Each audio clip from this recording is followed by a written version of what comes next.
नाम तो सुना होगा।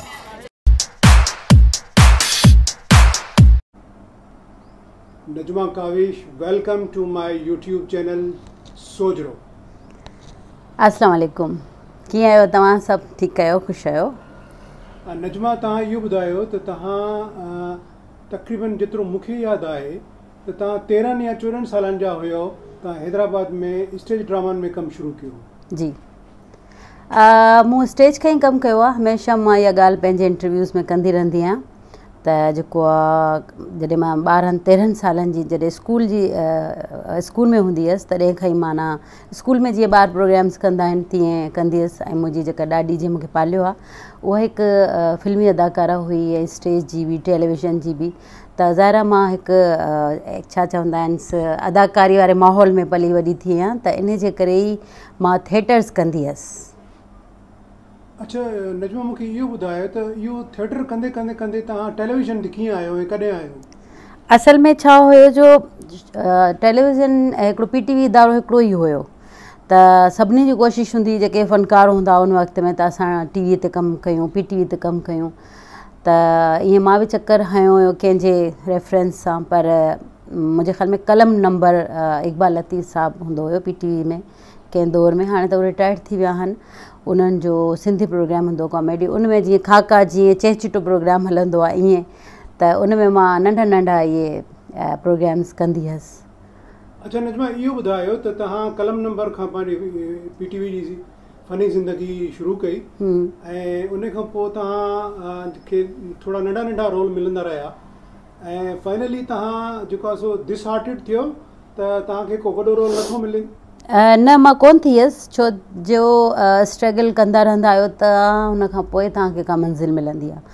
त ईअं ई मां हिकिड़ो स्टेज प्ले पई कयां त मरहूम अब्दुल कादिर जुणे साहब मुंहिंजो ड्रामो ॾिठो हुयो ऐं उन मूंखे पंहिंजी सिंधी सीरियल ॼार में कास्ट कयो हुयो। पर हुन खां पहिरीं मां कहर शौकत जी हिकिड़ी सीरियल हुई मिल्कियत, जंहिंमें मां सपोर्टिंग रोल में हुअसि। त उहो कैरेक्टर मूं हिकिड़ी ॿारहड़ी जी सादी सीधी छोकिरी जो कयो हुयो। हुन खां पोइ ॼार सीरियल में मूं लीड कैरेक्टर कयो हुयो।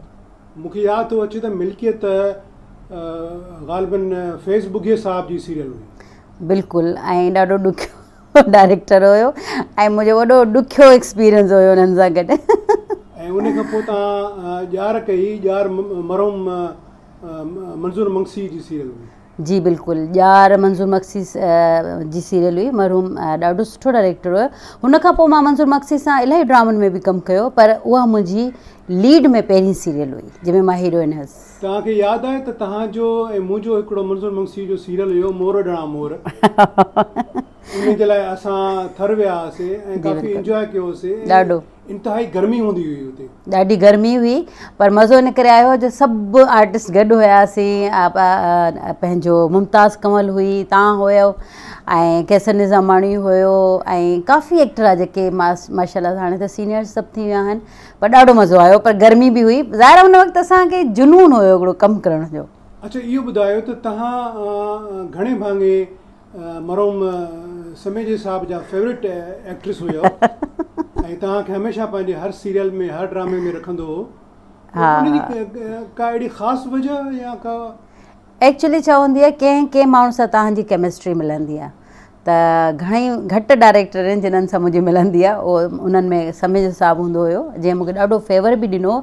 ऐं इहा ॻाल्हि शायदि माण्हुनि खे ख़बर न आहे त उरूसा सीरियल जॾहिं माना पंहिंजो तयारियुनि में हुई त समेज साहब जी ॾाढी कोशिशि हुई जेको उरूसा जी सिस्टर जो कैरेक्टर हुयो जंहिं को शमा जुणे जो कयो हुयो, उहो कैरेक्टर मूंखे ॾियारे। पर थोरी देरि थी वई हुई। उन वक़्तु मरहूम पंहिंजो भजिया हूंदी मुंहिंजे ख़्याल में राइटर हुनजी, उन जेको आहे हुनखे कास्ट करे वरितो हुयो। पर हुनजी कोशिशि समेज साहब जी त मां हुन में इहो कैरेक्टर कयां, पर क़िस्मत जी ॻाल्हि आहे। अच्छा नजमा, हिकिड़ी ॻाल्हि मां तव्हां खां ज़रूरु पुछंदुसि त इन PTV जे सफ़र में तव्हांजो जेको मूंसां जेको मेंटल लेवल हुयो, मेंटल अप्रोच हुई, उहो काफ़ी मिलंदी हुई ऐं असां तक़रीबन अक्सर गॾु हूंदा हुआसीं। इहा ॻाल्हि प्रोड्यूसर्स खे ॾाढी ख़राबु लॻंदी हुई ऐं उन जो जेको नतीजो जेको मूंखे भोगणो पियो त मूंखे मंज़ूर मुंशी मरंदे मरी वियो वीचारो त मूंखे मोर ॾाणा मोर खां पोइ कास्ट न कई। असल में छा हूंदो आहे जो कुझु पहिरीं जा माण्हू शायदि हाणे बि हुजनि पर हाणे एक्चुअली चैनल्स इलाही आहिनि। पहिरीं इहो PTV वाहिद चैनल हुयो जंहिंमें जेको आहे प्रोड्यूसरनि जो राज हूंदो हुयो जेके फरून चवंदा न जाते माण्हू त उन क़िस्म जी हरकतूं उन्हनि जूं हूंदियूं हुयूं त कंहिंखे गॾु ॾिसंदा घुमंदा फिरंदा। हालांकि असां इलाही सुठा दोस्त हुआसीं, तव्हां हुयो ॿिया बि इलाही सीनियर, पर तव्हां सां घणो मुंहिंजो हिकिड़ो वक़्तु गुज़रियो आहे ड्रामनि जे हवाले सां। तव्हां शोज़ कंदा हुओ, म्यूज़िकल शोज़ कंदा हुओ, किथे असां डिनर कयो, किथे लंच कयो हुयो, त मां हिकिड़ो ज़ाहिर दोस्त हूंदा हुआसीं पाण में, पर इहा ॻाल्हि वाक़ई माण्हुनि खां हज़म न थींदी हुई। अच्छा, न हूअं त कैसर ख़ान सां बि तव्हांजी काफ़ी अंडरस्टैंडिंग हूंदी हुई इलाही इलाही। ऐं मूंखे यादि थो अचे त तव्हां ऐं कैसर जेको आहे अक्सर मां वटि राति जो ईंदा हुयो त हली कॉफ़ी पियूं, मानी खाऊं, चांहि पराठो खाऊं, यादि आहे तव्हांखे? तव्हां सीक्रेट ॻाल्हियूं न कयो। ख़ैर असां अॼु बि दोस्त आहियूं, मां मिड़ी मज़ाक पई कयां त अहिड़ी का बि ॻाल्हि न हुई, ज़ाहिर सुठा दोस्त हुआसीं त हिकिड़ी केमिस्ट्री उहा ई ॻाल्हि आहे जो कैसर सां बि मूं इलाही कमु कयो आहे, तव्हां सां बि, त ज़ाहिर आहे मुंहिंजा तव्हां ई फ्रेंड्स हुया सभु जिन्हनि सां गॾु मां घुमंदी हुअसि, इज़ी फील कंदी हुअसि, इन जे करे माना सुठो लॻंदो हुयो। अच्छा, इहो ॿुधायो त PTV जे दौर में तव्हां स्कैंडलाइज़ बि थियो? हा थी वियसि, पर एतिरो न जेतिरो माना काफ़ी एक्ट्रेस थींदियूं आहिनि। अच्छा, त उन स्कैंडलाइज़ में तव्हांखे को नुक़सानु या को फ़ाइदो? नुक़सानु त मूंखे कोन थियो हुयो, माना नुक़सानु एतिरो न, पर अख़बारनि जी ज़द में अची वई हुअसि मां, ऐं काफ़ी अख़बार वारा मुंहिंजे लाइ लिखंदा त भई हीअं फलाणो फलाणे सां शादी थी वई, फलाणे सां मंगणी थी वई, फलाणे सां अफेयर, माना इहे ॻाल्हियूं तव्हांखे ख़बर आहे त लिखंदा ई आहिनि न्यूज़ पेपर्स वारा। हा, ज़ाहिर आहे इहे जेके एक्टरनि जे लाइ, एक्ट्रेसिस जे लाइ इहे स्कैंडल्स त तक़रीबन जहिड़ो की थींदा रहंदा आहिनि। ऐं उन खां पोइ वरी ॿिया चैनल शुरू थी विया जी, जंहिंमें KTN सभ खां पहिरियों आयो, ऐं तव्हां उन ज़माने में तक़रीबन पाकिस्तान में कोन हुयो, शायदि अमेरिका में विया, अमेरिका वियल हो। असल में जॾहिं मां 94 में मुंहिंजी शादी थी वई हुई ऐं मां हली वई हुअसि शोबिस छॾे, त पोइ काफ़ी अरसे खां पोइ मां आई आहियां, मुंहिंजे ख़्याल में 8 इयर्स खां पोइ मुंहिंजी वापसी थी हुई, ऐं पोइ मां वरी खां जॉइन कयो, तॾहिं KTN बि आयो हुयो, सिन TV बि आयो, पर KTN ते तव्हां त ऑलरेडी मौजूदु हुयव ऐं तव्हां सां इलाही कमु कयोसीं। KTN माशाल्लाह इलाही कमु ॾिनो, ऐं मुंहिंजे ख़्याल में उन वक़्तु KTN जा सुपर हिट प्लेज़ ऐं सीरियल ऐं सोप हूंदा हुया। तव्हां अमेरिका जी वापसी खां पोइ तव्हां पहिरियों प्ले मुंहिंजो ई कयो हो, ऐं उन खां पोइ असां वरी हिकिड़ो तमामु वॾो सोप सीरियल कयो होसीं, फासला, जेको अञा ताईं बि माण्हुनि जे दिलनि ते माना नक्श थियल आहे। जी हा, जी हा, उन में तव्हां हुयो, रुमान खेड़ो हुयो, रूमी खेड़ो, उन में रियाना तबस्सुम हुई, नूर बानू हुई, सुमेर भुट्टो हुयो, अली रज़ा कटपर हुयो, अली रज़ा क्रीम हुई, माना एक्टरनि जी हुन में क्रीम चओ तव्हां। जी हा, अली रज़ा कटपर ते मूंखे यादि आयो त फासला में जेको तव्हांजो रोल हुयो उहो हुयो सस जो, हिकिड़ी पोश इलाइक़े जी ख़ातून आहे जेका पंहिंजी धीउ जी शादी जंहिंसां कराए थी, वरी उन सां पंहिंजा हिकिड़ा गैर समाजी तालुक़ बि रखंदी आहे, जंहिं ते काफ़ी ॾे वठि थी ऐं माण्हू घटि वधि बि ॻाल्हाईंदा हुआ, ऐं अॼु बि मूंखे जेको आहे सो उन हवाले सां माण्हू थोरो घटि वधि ॻाल्हाईंदा आहिनि त तव्हां इहो छो ॾेखारियो? बल्कि अली गाज़ी साहिब खे मुंहिंजे ख़्याल में ईमेल्स ॻारियूं बि ईंदियूं हुयूं, मूंखे एतिरी बि ख़बर पई हुई त भई जेको आहे KTN ते अहिड़े टाइप जो सोप थो हले ऐं सिंधी मीडिया में अहिड़ो सोप न हलणु खपे, पर माण्हू इंट्रस्ट वठंदा ॾिसंदा त, पर ख़ैर ॾाढो ज़बरदस्त सोप हुयो ऐं मज़ो आयो। तव्हां मुंहिंजे ख़्याल में कोई अहिड़ो एक्टर न बचियल हो जंहिंखे हुन में न कास्ट कयो हुजे। न, तव्हां मूंखे इहो ॿुधायो त उहे जेके अली रज़ा सां जेके तव्हांजा सीन हूंदा हुआ, ऐं उहो जॾहिं मां तव्हां खां उहे सीन कराईंदो हुयुसि त तव्हां मतिलबु कीअं फील कंदा हुओ, छा मतिलबु? मूंखे एक्चुअली छा हुयो जो मां कॾहिं अहिड़े टाइप जो कमु ज़िंदगीअ में कयो कोन हुयो, न मां कॾहिं अहिड़ी ड्रेसिंग कई आहे, पर उन में ड्रेसिंग त ख़ैर अहिड़ी न हुई, पर कैरेक्टर अहिड़ो हुयो जेको काफ़ी देरि ताईं मूंखे सोचणो पवंदो हुयो त मूंखे इहो सीन करिणो आहे, त ज़ाहिर हाणे एक्टर आहियूं, करिणो हुयो त कयोसीं। अच्छा माशाल्लाह, तव्हां तमामु सुठो हुन में कमु कयो। उन खां अलावा तव्हां बेशुमार सीरियल कया KTN ते। पर तव्हांजे ड्रामनि में मूं अहिड़ा ई कुझु कैरेक्टर्स कया आहिनि, बाक़ी अदरवाइज़ ॿियनि ड्रामनि में न कया आहिनि कॾहिं बि। जी जी, मां हिकिड़ो ॿियो ड्रामो ठाहियो माड़ी जे नाले सां, रहमतुल्लाह मानुटी जो, जंहिंमें तव्हां हिकिड़ी तवाइफ जो रोल कयो हो। बिल्कुलु, हुनमें मारवी हुई मूंसां गॾु, लाजवाब रोल तव्हां ज़बरदस्त। उहा सीरियल बि ॾाढी सुठी हुई। मतिलबु तव्हांजा, मां इहो न त तव्हां मुंहिंजो इंटरव्यू पिया कयो त मां तव्हांजो, पर अमूमन जेके बि कमु कया आहिनि उहो तव्हां सां ई मुंहिंजा थियल आहिनि। अच्छा, इहे मूंखे इहो ॿुधायो त उन खां अलावा पोइ तव्हां वरी उर्दू मीडिया ॾे हलिया वियो। उर्दू में मूं जाम कमु कयो आहे, पर एक्चुअली छा हूंदो आहे, उर्दू में जॾहिं तव्हां कंटिन्यूसली कमु कंदा आहियो न, हिकु कमु ड्रामे जे पोयां ॿियो ड्रामो, त पोइ शायदि तव्हां जल्दी उन में माना फेमस थी वेंदा आहियो। पर मुंहिंजो थोरो बैड लक इहो रहियो आहे त मूंखे गैप ॾाढो मिलियो आहे। माना जीअं हाणे मूं कयो, वरी मूंखे साल खां पोइ का सीरियल मिली या 6 महीननि खां पोइ मिली, त शायदि इन रीज़न जे करे ई शायदि उर्दू मीडिया में मूंखे सुञाणंदा त आहिनि माण्हू, पर एतिरो न जीअं हिकिड़ो उर्दू एक्टर खे सुञातो वेंदो आहे। अच्छा, अक्सर डायरेक्टर्स जी या यानी राय हूंदी या इहो इल्ज़ाम हणंदा त नजमा काविश जेको आहे सो तंग ॾाढो थी करे ऐं पंहिंजी मर्ज़ी सां अचे थी वञे थी। कहिड़ा मतिलबु घणा ई आहिनि न, जेको मां पंहिंजे लाइ कोन थो चवां, छो त मां त हमेशह मतिलबु तव्हांखे फ्री हैंड जेका ॾींदो हुयुसि, छो त असांजी त मेंटल लेवल मिलियल हुई। ॿिया डायरेक्टर्स अहिड़ा आहिनि जेके चवंदा त नजमा बसि जीअं ई शाम थींदी हुई चवंदी त मुंहिंजो पैकअप करे थो थिए। छा अहिड़ी सूरत हाल सां? न, अहिड़ो त कॾहिं बि न थियो आहे। इन मूंखे जिते कंहिं चयो आहे इन मूं इहो कयो आहे। हा, ज़ाहिर आहे कॾहिं किथे वञिणो हुजे त पोइ मां इहा रिक्वेस्ट कंदी हुअसि त मुंहिंजो हाणे पैकअप कयो, पर मां कॾहिं कंहिंखे तंग न कयो आहे।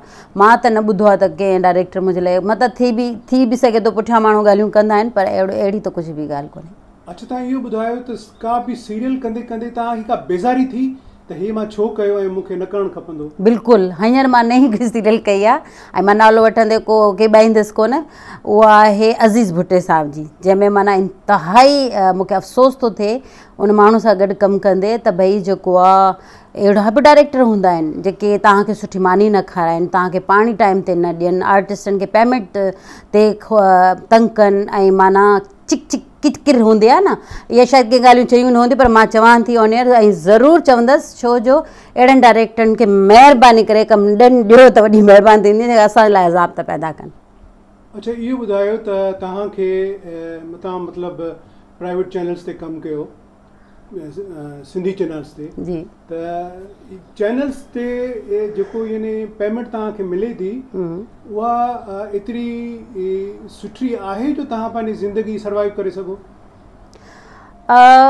मूंखे त ख़ैर सुठी मिलंदी, मां ॿियनि एक्टरनि जी ॻाल्हि त न कंदसि, छो त मां जेके बि उन्हनि खे चवंदी आहियां, जेके चैनल्स वारा आहिनि मूंखे ॾींदा आहिनि, PTV मूंखे सुठी पेमेंट ॾींदो आहे ऐं उर्दू वारा त स्पेशली उन्हनि जी त हिन में कोई शक न आहे, ॾाढी सुठी पेमेंट कंदा आहिनि। पर चवण जो मक़सदु आहे वरी बि अगरि कंटिन्यूसली कमु हले थो तव्हांजो त पोइ त तव्हांजो घरु हली सघे थो, पर तव्हां इन शइ ते पंहिंजो घरु डिपेंड तव्हां हिन ते नथा करे सघो। अच्छा, इहो ॿुधायो त तव्हां कहिड़े एक्टर सां फ्रीली कमु कंदा आहियो ऐं तव्हांखे मतिलबु ॾाढो सुठो फील थींदो आहे त हे एक्टर जेको आहे इन सां मां सुठो कमु करे सघां थी? फस्ट ऑफ ऑल त मां असलम तव्हां आहियो, केसर निज़ामाणी आहे, अहमद मेमण जेके मुंहिंजी बैच जा आहिनि ऐं मूंसां जिन्हनि लीड कयो आहे, इसराइल लिगारी आहे ऐं इस्माइल चांडियो आहे ऐं पंहिंजो असलम चांडियो आहे ऐं रूमी आहे या पंहिंजो अली रज़ा कटपर आहे, अहिड़ा कई सीनियर आहिनि, सुमेर भुट्टो आहे, इन सभिनीनि सां मां, बल्कि मूंखे लॻंदो आहे त जेके नवां ईंदा आहिनि उन्हनि खे बि मां पंहिंजो करे ॾींदी आहियां त जीअं उहो बि असांजे माहौल में ओड़ाई थी वञनि जीअं असां हूंदा आहियूं। अच्छा, तव्हां पंहिंजे ॿारनि खे इन पंहिंजी जेको फील्ड में छो कोन आंदो? मां कोई ख़ासि रीज़न कोन हुयो, पर सिंधी मीडिया में त कोई अहिड़ो चार्म न आहे, पर उर्दू मीडिया में तव्हां चई सघो था। पर मुंहिंजी नंढी बेबी खे थोरो शौक़ु हुयो, पर मां चवां पई त स्टडी वधीक अहमियत रखे थी बनिस्बत तव्हांजे शोबिज़ में अचणु, छो त तव्हांजे जॾहिं तव्हां हिन शोबिज़ में ईंदा आहियो त तव्हांजी तालीम बि डिस्टर्ब थी वेंदी आहे, त इन जे करे मां न पे चाहियो त हू अचनि, हिन खां सुठो इलाही ज़िंदगी में ॿियो बि कुझु करण लाइ पियो आहे। अच्छा, इहो ॿुधायो त तव्हां पंहिंजी फ़न जी ज़िंदगी सां गॾोगॾु पंहिंजो हिकिड़ो यूट्यूब चैनल बि खोलियो आहे, उहो छा सोचे करे खोलियो? मां एक्चुअली ॿ मुंहिंजा चैनल्स आहिनि, हिकिड़ो सिंधी आहे, हिकिड़ो उर्दू आहे। उर्दू मूं हिन करे खोलियो हुयो, शायदि असांजे सिंधी जेके ॾिसण वारा आहिनि फैन, उहे शायदि इन ॻाल्हि खे सोचनि था त भई मां उर्दू चैनल छो खोलियो। इन जे करे जो मां ॾिसो हर ज़बान में कमु थी कयां, मां उर्दू में बि, सिंधी में बि, पंजाबी में, मिणी जेको बि मूंखे कमु मिलंदो आहे, त मुंहिंजे जेको चैनल ते आहे न, मां व्लॉग्स ठाहींदी आहियां, किथे घुमंदी आहियां, फिरंदी आहियां, या घर में कुझु पचायां पई, या कंहिंसां घुमां पई, या होटलिंग थी कयां, या ॿाहिरि किथे वई आहियां, त उहे मां माण्हुनि खे ॾेखारणु चाहींदी आहियां। छो त बेसिकली मां आर्टिस्ट आहियां ऐं सिंधी एक्टर आहियां, त उन हवाले सां, पर मां चवां थी ॾिसण वारा त तव्हांजा हर ज़बान जा हूंदा आहिनि, इन जे करे। बाक़ी जेको सिंधी चैनल आहे उहो आहे नजमा काविश ऑफिशियल 2, हुन में मां जेके असांजा ख़ासि एक्टर आहिनि उन्हनि जूं माना थोरा सेट ते मिड़ई खिल भोग कमेंट्स वग़ैरह वठंदी आहियां। तव्हांजी वॾी महिरबानी, तव्हां पंहिंजो क़ीमती वक़्तु ॾिनो। Thank you so much. तव्हां पंहिंजे फैंस खे छा चवणु चाहींदो? मां पंहिंजे फैंस खे इहो चवंदसि त प्लीज़ मुंहिंजे चैनल खे ऐं असलम जे चैनल खे सब्सक्राइब कयो, लाइक कयो ऐं शेयर कयो, ऐं असांखे जेतिरो थी सघे प्रमोट कयो। महिरबानी तव्हां। Thank U.